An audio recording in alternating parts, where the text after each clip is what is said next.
Welcome to another installment of honoring the 10 years of the Quickie Driver Development Program with yet another Quickie Cup winner, 2024 champion, Ty Fredrickson from Webster, Minnesota, joining us. Ty, how you doing?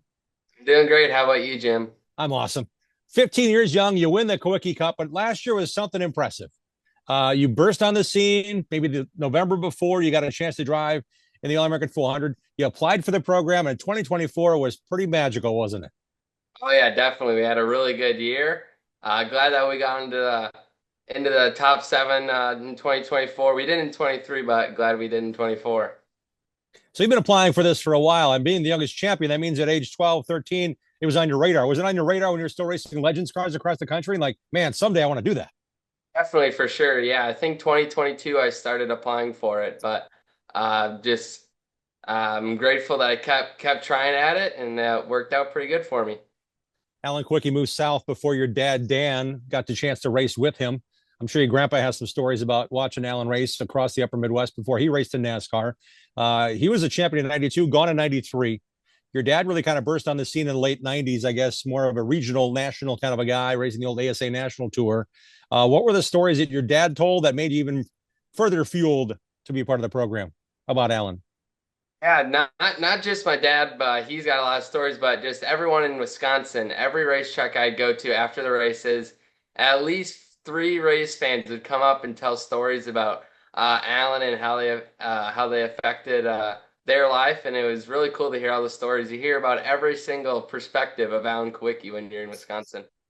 And once you are in the program, as you now know, as a champion, but you were a finalist the entire year, there's a college-related effort to this. There's also an outreach, but at the racetrack, yes, you became one of those guys that wore that big orange number 7 decal on the car, representing the program all season long. Were you handed anything? Were you told anything? You're like, man, you drove just like Alan last night, or you better drive better than that because you're representing Alan. Any of those kind of comments still stay with you a year later? Just so actually, I would give myself a pep talk before the races, and I'd have like alter ego, and I'd call him Alan, and I'd kind of downgrade myself, and then me, Ty, would say, "No, I'm gonna do good this race," and that kind of left me a little bit, but he still comes around every once in a while. Well, Alan, the alter ego, Alan, the race driver, Kawicki would have a piece of duct tape on the dashboard with the initials PMA, positive mental attitude, because Alan was by nature a pessimist. He was always worried about how to proceed, how to succeed. Did he get everything right? Is it good enough? And he didn't win every race, but when he got success and he got so fast, and then he said, you know, I'm going to try this NASCAR thing. He did leaps and bounds like you did. I'm going to compare you to him in one way.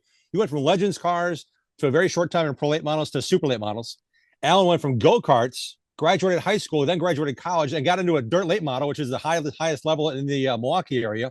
And then he went from there to racing at Slinger in a super late model, which is the highest level in their classes. And then he went racing ASA and USAC around the upper Midwest. That's another huge jump. I would say comparatively, you had to kind of manage your jumps, didn't you? From Legends cars to pros and now racing with the Midwest Tour and the ASA Stars National Tour Super Lates. Yeah, it's definitely the ambition in a race car driver. You just want to get in there and get in the fastest car you can in the most competitive series you can, and that's what me and Alan. One thing that we have in common. What did it change for you going from Little Elko, the quarter midget track that you and your family still are greatly involved in, at your home track outside the backstretch, outside of turn 2 there, to when you got a chance to race Legends cars, not just around the upper Midwest, but when you traveled to Nashville and raced on the quarter mile and traveled to other places and races? How did that kind of give you a taste for what could be to come for you? Yeah, so I think it was in 2022. I raced legend cars for the legend car portion of the All-American 400, and that just kind of lit the fire of I want to go super late model race, and this is awesome. Me and my dad were helping Luke Fenhouse when they ran really good in it, and it was pretty cool to watch. I was like, this is what I want to do. So after that, we got a late model, and it's been pretty fun ever since. Luke Fenhouse is the 2021 Kawicki Driver Development Program Kawicki Cup winner. He had a magical season that year. You had another great season in 2024. Seems like when you were applying for that Kawicki Development Program, you got a chance to say, okay, I want to do this. And in 2021, like Luke, you did 3 years later, you proved you belonged in the category of a Kawicki Cup winner by your performance on the track, no question. Winning a bunch of races, winning the Alive for Five, I remember the Dell's Icebreaker in April of 24. You're freshly put on the number 7 decal. You win the race and you whip it around at the end of that race as the winner doing a Polish victory lap. It's kind of cool to see how that kind of came so quickly to you. Did it feel like it came quickly as it seemed to me on that April afternoon? I knew once I won that race, I'm like, I'm pretty decent at this. I could keep trying at it. So it was just really cool, and my first late model win being with number 7 on my car just made it even more special for me. The Dells Raceway Park, a track you've excelled at. They run a 5-race super late model series there called Live for 5. They also run a Tundra series around the Upper Midwest. You've been a front runner there. But what's the difference for you now in your path to racing now the ASA Midwest Tour and now 9 races in the ASA Stars National Tour the last couple of years? Yeah, just getting my feet wet in a super late model racing at the Dells, and like I said, we won, and it just kind of lit the flame, and we just wanted to keep going for harder and harder series. We love going back to the Dells. It's super hard, good competition. Casey Johnson, Gabe Summers are always super good there, and they also are. They were the 2 races for the Midwest Tour Championship this year, so it's just really really hard, good fun racing, and next year, I think we're going to do the full ASA Stars National Tour. So just keep going up and up the ladder, and hopefully you can make it to NASCAR one day. For the Quickie Driver Development Program, for what you did in 2024, racing full time in the Midwest Tour, racing a bunch, raising a lot of awareness to the Minnesota chapter of the ALS in honor of your family friend Dan Ryan, who passed away from the dreadful disease. But that was really kind of a cause push for you. Looking back at last year, how did that kind of change you as a young guy at 15 now, 16 today? But how did that kind of affect you saying, not just about racing, it's about something greater for me and for who I can help? Yeah, just really opened my perspective on opening my or just helping out the community. I got it pretty good. I'm 16 years old now, racing super late models for my dad every weekend, and that's not the same story for other people. So I like to do whatever I can to help people out. And last year, the Kawiki program pushed us to do that more and more on a bigger stage, and really grateful for it. How much do you pay attention to the kids that are part of the program this year? There's 5 Fab Five Underbirds. You got a chance to probably watch Noah Eisenhower race a pro late model when you're racing a super at Grundy or whatever it may be. But in terms of the awareness, how much does this program kind of help you expand the idea of who to watch for because of the fraternity of Kawiki finalists? Yeah, but I paid a lot of attention to Bryce Miller.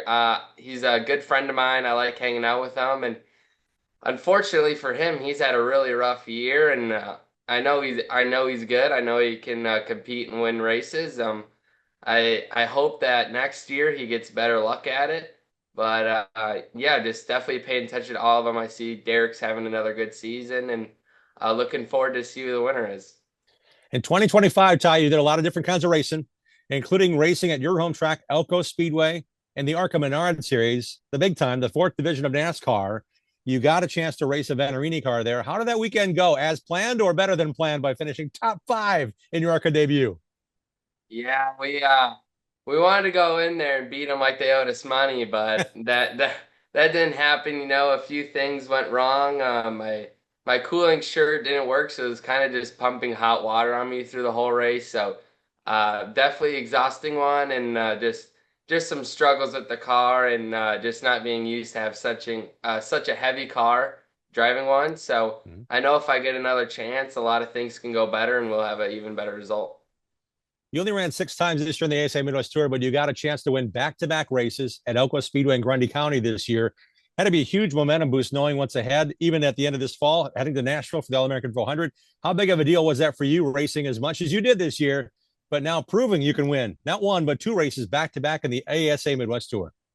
Yeah, it was really awesome. Just a really good confidence booster going into October and November in the off season, and we didn't have the greatest Oktoberfest itself, but Sunday when it came to the Midwest Tour race, I felt like we were the dominant car. We led most of the race, lost the lead, got the lead back from Morrissey, and unfortunately something broke on the right front and we went into the wall, but we won't let that get us down. That car's destroyed, so we're building a new one to get prepared for All American 400. I did actually just pause working on it to come do this interview, so I'm gonna go do that when we're done, and hopefully we can have a good run at the Nashville. With what you've been told, what you've learned firsthand, secondhand from people that knew Alan, raced against Alan, worked with Alan, how much does that motivate you still to this day, knowing that you kind of race in his name and his memory and his legacy, but in reality, He was a driven man. There was not too many like him that just said, I'm doing this. And you were outside blasting wheels just to get ready for the race upcoming here to do whatever you can. How much is that Kawicki motivation helping you this time around? Definitely a lot. It's I got the drive to go do NASCAR or race NASCAR like Alan did, and hopefully I can get to do that one day. It's a little different from where when he did it to what it is now, but I'm not going to stop until I get there. And it's time to make some people even a little bit more jealous of Ty Fredrickson. This past January, you were invited as a Midwest Tour full timer to get a chance to take a car around Daytona, an ARCA car at Daytona during a January test. What was that like as a 15-year-old turning 16 in March? It's really awesome, a really different experience. Super late models, they have a 3-speed, so to put it in first, you go over and down. And I forgot about that when I was driving that car, and I had it in second gear. I was trying to get rolling, and first gear goes 60 miles an hour, so really hard to get that thing to roll. But it was super fun, and getting go that fast and like being right up on the wall, getting to run, it's super cool and definitely a very fun experience. Unfortunately, I won't get to race there for a few years because I'm only 16, but looking forward to doing that again. I'm excited to see what the future holds, and being a champion of this, representing Alan in so many different ways.